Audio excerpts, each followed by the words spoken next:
Talk to me about this 1% every day. When people hear that in their minds, they're just like, oh, it's so tiny, it doesn't matter. Well, what is the thought process behind this 1% every day? Well, so just a quick story that I like that I feel like illustrates the point. So we're in the UK, and for many years, the British cycling team was very mediocre. They had never won a Tour de France, even though the race had been around over 100 years. They had won, I think, a single gold medal back in 1908.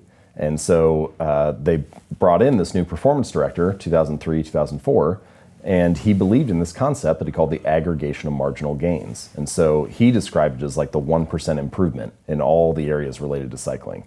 And so they started by making 1% improvements that other teams were probably looking at too. Put slightly lighter tires on the bike. They had their riders wear these electrically heated overshorts to keep their legs warm so they could ride for longer.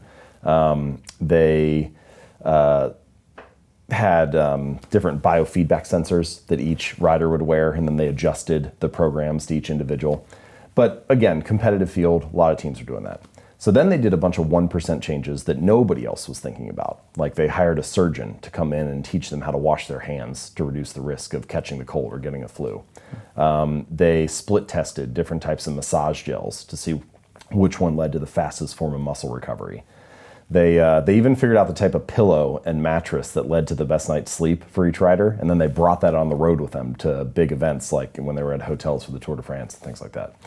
And so Brailsford said, all right, the coach said, if we can actually do this, right, execute on all these little 1% changes, then I think we can win a Tour de France within 5 years. Right, now he must have had to really sell people on this, because you can already see the naysayers, and we're in Britain as well, where they're going to be like, come on, this is ridiculous. Right, well, and it just, no single change seemed like very much, right? Yeah. So one of the changes they made was they had their outdoor riders switch to indoor racing suits because they tested them in a wind tunnel, and turns out the indoor suits were a little more aerodynamic, which, you think, all right, whatever, I got like basically skin tight clothes on either way. How's this going to make much of a difference? Right. Anyway, so they did, in fact, execute on all these little changes, and they won the Tour de France not in 5 years, but in 3 years. And then they repeated again the 4th year with a different rider. And then after 1 year off, they've now won the last 3 in a row again. So they've won 5 of the last 6 now, after having never won it for more than 100 years. It's definitely an obvious anomaly. I mean, you look at it and you're like, what? Because it's not like we have a cycling culture here or anything. It was just a big anomaly when we saw them massively improve. And so I bring that story up, not because I think, cycling is the perfect example or anything, but just because it's a good story that showcases the power of being committed to making those small improvements each day. And I think that it's not just nice to have. It's not just like a little cherry on top of your performance to make these 1% changes, but they actually can compound and add up in a really significant way in the long run.